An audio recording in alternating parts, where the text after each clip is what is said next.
So, ito yung half angle formula for sine. Half angle formula, so ibig sabihin, kalahating angle.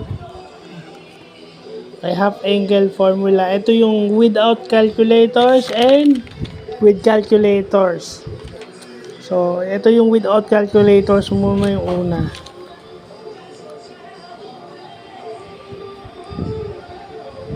So, yun yung magsosolve ka ng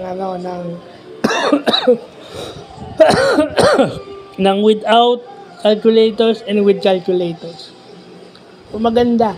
Again, buti na lang at hindi ito na isama kasi sigurado ko hindi ako gagraduate ng college at hindi ako gagraduate ng high school if ever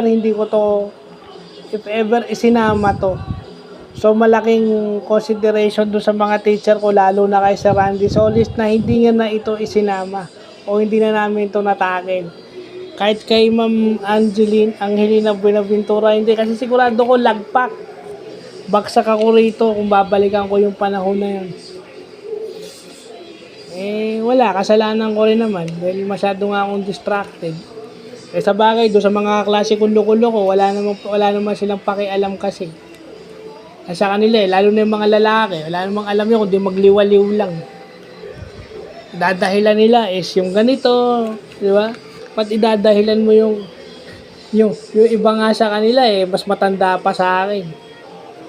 So sasabihin nila, Komsay, kailangan ba ng trigo dyan? Oo naman.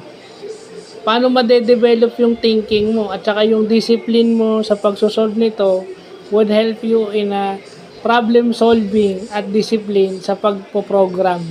Kasi yung programming is also problem solving. Pag sinabi mong problem solving, involve ang math dyan. Kahit anong sabihin mo, saan mo daanan, involve ang math dyan. So, ayan.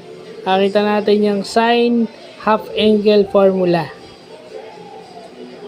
So, yun lang pa.